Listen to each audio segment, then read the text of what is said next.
बिस्मिल्लाहिर्रहमानिर्रहीम। अब हम बात करने वाले हैं पीएमएस के सब्जेक्ट्स की। तो इस वीडियो के दो पार्ट्स होने वाले हैं। पहले में हम बात करेंगे पीएमएस के जो कंपलसरी सब्जेक्ट्स हैं उसकी, उसके बाद ऑप्शनल्स की बात करेंगे। अब ये वीडियो जो है वो कोई ज़्यादा लेंथी नहीं होने वाली। इसमें हम ये बात करेंगे कि कोई भी सब्जेक्ट जो है वो कितने मार्क्स का है और उसके अंदर जो मेन क्या क्या चीज़ें जो हैं वो पूछी जाती हैं, राइट। तो सबसे पहले ये बात ज़रूरी है जहन में रखना कि इस पीएमएस के अंदर जो टोटल सब्जेक्ट्स होते हैं, कंपलसरी सब्जेक्ट्स होते हैं छः compulsory subjects plus 3 optional subjects और प्लस 1 वाइवा। तो ये 3 तरह की चीज़ें होती हैं। Number 1 is compulsory subject, number 2 is optional and number 3 is viva. Number 1 के जो है वो सब्जेक्ट जो टोटल मार्क्स हैं वो हैं कंपलसरी सब्जेक्ट्स को के जो टोटल मार्क्स हैं वो बनते हैं तकरीबन 600 मार्क्स। ये कैसे 600 मार्क्स बनते हैं, यहाँ आप देख सकते हैं ये लिखा है 100 मार्क्स का इंग्लिश एसे। अब इंग्लिश एसे जो है ये एक सब्जेक्ट है, इस पीएमएस का एक सब्जेक्ट है। यूँ तो हर कॉम्पिटिटिव एग्ज़ाम का एक सब्जेक्ट है, लेकिन इसका भी है। तो इसमें आप देखेंगे कि 1500 वर्ड्स आपने एटलीस्ट लिखने होते हैं इसके अंदर। साथ में जो है वो आप ये भी देखेंगे, ये बताई जा रही है बात कि भाई कैंडिडेट जो है वो तमाम इश्यूज़, वो इश्यूज़ जो एजुकेशन के बारे में हो, इकोनॉमी के बारे में हो, ठीक है, फॉरेन पॉलिसी के बारे में हो और गवर्नेंस वगैरह के बारे में हो, ह्यूमन राइट्स के बारे में हो, कॉन्स्टिट्यूशन के बारे में हो, या लॉ एंड ऑर्डर सिचुएशन के बारे में हो, या इसके अलावा सोशो इकोनॉमिक जो मसाइल होते हैं उसके बारे में लाजमी मालूमात होनी चाहिए। और जो इश्यूज़ होते हैं रिलेटेड टू पाकिस्तान, इन तमाम चीज़ों के बारे में, या फिर जनरल जो नेचर के जो टॉपिक्स होते हैं इन तमाम चीज़ों के बारे में उसे मालूमात होना लाजमी है।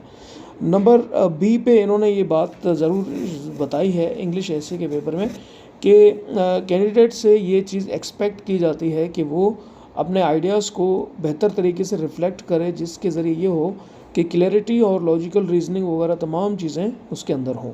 यानी यूँ ना हो कि कोई बात शुरू करे बंदा, वो कैंडिडेट, तो उस बात को वो प्रूव ना कर पाए, ठीक है ना।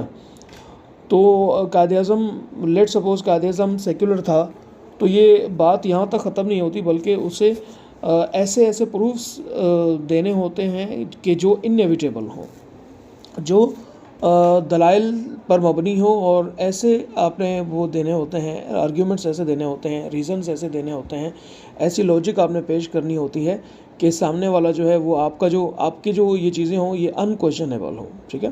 तो ऐसे ही सतही बात नहीं करनी, बल्कि डीप में जाके बात करनी है। एटलीस्ट उसके लिए अच्छी किताबें पढ़ना ज़रूरी है।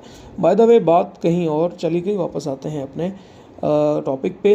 कैंडिडेट की जो आर्टिकुलेशन की जो एक वो है, एक काबिलियत है, एक्सप्रेशन की काबिलियत है, और करेक्ट यूज़ ऑफ इंग्लिश की जो काबिलियत होती है, ग्रामर वगैरह लैंग्वेज की, ये तमाम वो ज़रूरी चीज़ें हैं जो कैंडिडेट को आनी चाहिए। इसके बगैर गुजारा मुश्किल है। ये आम सी बात है, ये कोई मुश्किल सी बात नहीं है।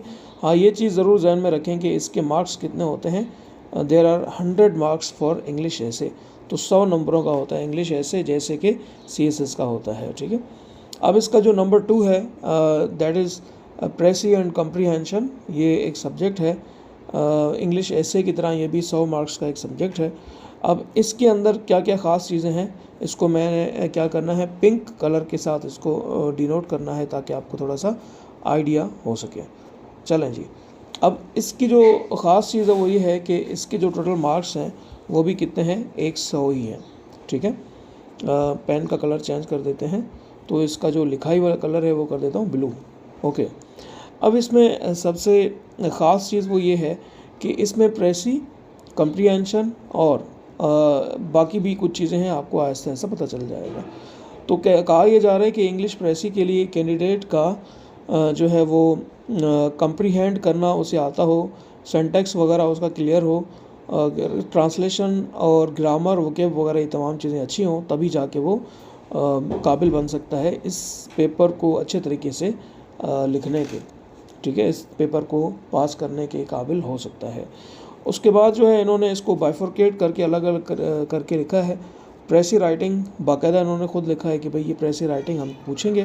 कंप्रीहेंशन पूछेंगे, कंप्रीहेंशन के अंदर कुछ चीज़ें होंगी वो हम पूछेंगे। पैसेज दे दिया जाएगा और उससे 5 या 6 क्वेश्चंस या 4 क्वेश्चंस जो है वो आंसर्स जो है वो आपने देने होंगे क्वेश्चंस के। एक समरी बल्कि एक पैसेज दिया जाएगा, उसे आपने बार बार पढ़ना है, तब तक पढ़ना जब तक आपको समझ में नहीं आ जाता। उसके बाद वो जो रेलेवेंट क्वेश्चंस हैं उसका जवाब देना। Very simple. ग्रामर और वोकेब की अगर हम बात करें तो ग्रामर और वोकेब कैसी होनी चाहिए आपकी? ज़ाहिर ग्रामर तो आनी चाहिए, टेंसेस आने चाहिए, पैसे वाइज आना चाहिए, नरेशन आने चाहिए, और भी जो है वो क्या जो बहुत ही कॉमन सी चीज़ें हैं वो ज़रूर आनी चाहिए, जैसे कि अपना पार्ट्स ऑफ स्पीच वगैरह डिटेल में ये तमाम चीज़ें आनी चाहिए, so that you could be able to write clearly. Okay. उसके बाद जो है वो सेंटेंस करेक्शन की बात करें तो करेक्शन के लिए सेंटेंस दे दिए जाते हैं, उसमें कम से कम एक गलती होती है। वो गलती पंचुएशन की भी हो सकती है, वो गलती किसी जो है वो वर्ब की भी हो सकती है, वो गलती टेंस की भी हो सकती है, इवन वो गलती स्पेलिंग की भी हो सकती है, वो सब्जेक्ट और वर्ब एग्रीमेंट की भी गलती हो सकती है। तो ये तमाम चीज़ें इसके अंदर आती हैं, राइट। तो ये वही कर पाएगा जिसे ये चीज़ें पहले से ही आती हों।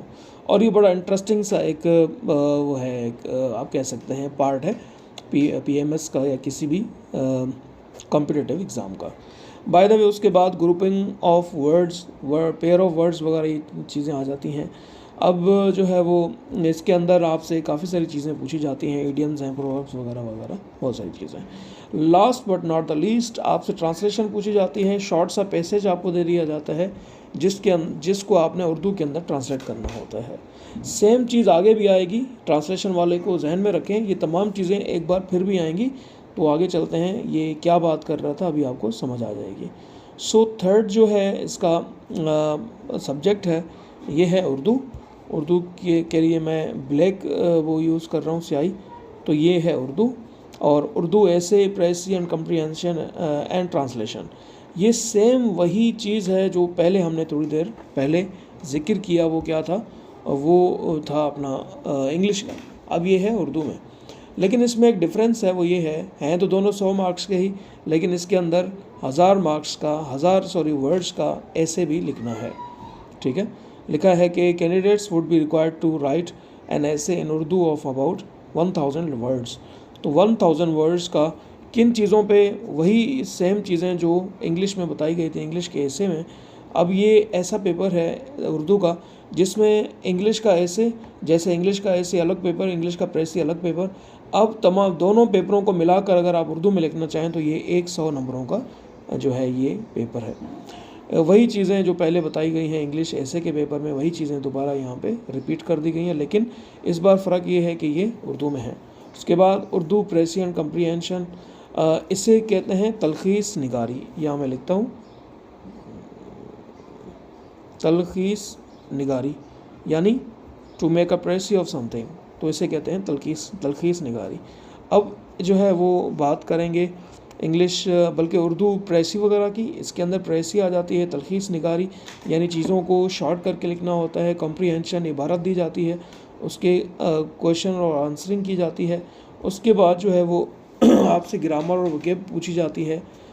इसी तरीके से जो है वो सेंटेंस करेक्शन यहाँ पे भी है, और ग्रुपिंग ऑफ वर्ड्स और पेयर ऑफ वर्ड्स यहाँ पर भी है। सेम चीज़ें हैं यहाँ पर, लेकिन फ़र्क अगेन याद रखेंगे उर्दू में है। लेकिन यहाँ मैंने एक चीज़ बताई थी आपको कि ट्रांसलेशन वाले फेज़ को दोबारा याद रखना है, बिकॉज़ अब की बार ट्रांसलेशन आपने करनी होती है इंग्लिश में।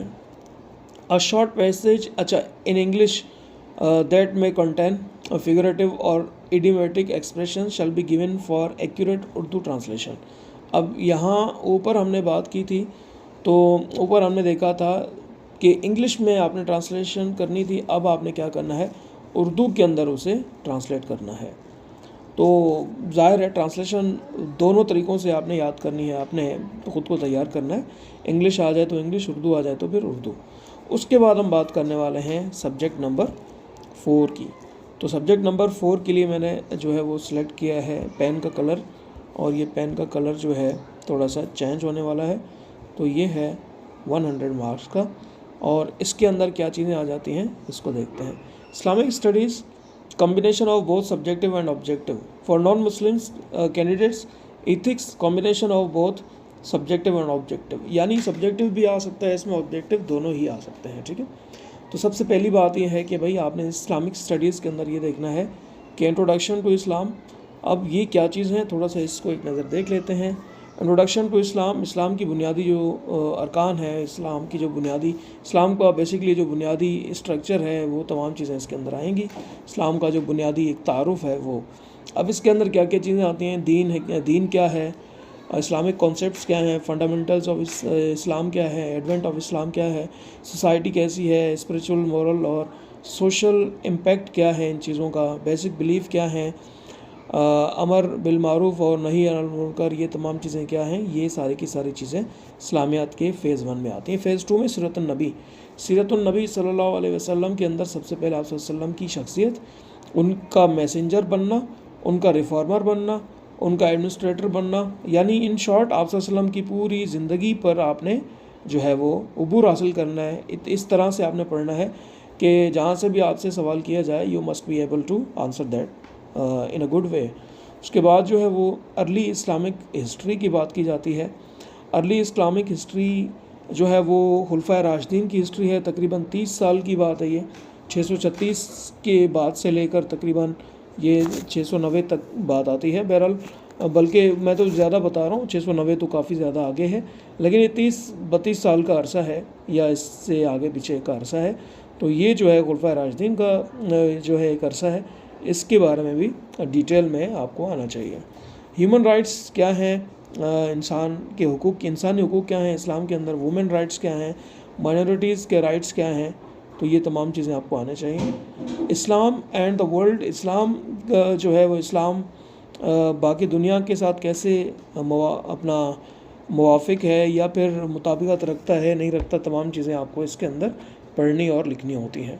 इसके बाद इस्लामिक कोड ऑफ लाइफ जो है वो आप जानते ही हैं कि salient features of Islamic socio political and economic system, judicial system and administrative system, इज्तिहाद एंड इट्स फॉर्म्स वगैरह, ये तमाम चीज़ें इसके अंदर आती हैं। अब ये इथिक्स की बात करते हैं। इथिक्स के अंदर जो है वो काफ़ी सारी चीज़ें आ जाती हैं, अगर किसी का है तो वो फिर इस कोई चीज़ को डाउनलोड करके अपने पास रख लें। सेकंड लास्ट है पाकिस्तानी स्टडीज़, बहुत ही लेंथी और बहुत ही कंफ्यूजिंग सी एक चीज़ है पाकिस्तानी स्टडीज़। काफ़ी सारे स्टूडेंट्स हैं वो इस चीज़ को देखकर बड़े परेशान हो जाते हैं, राइट।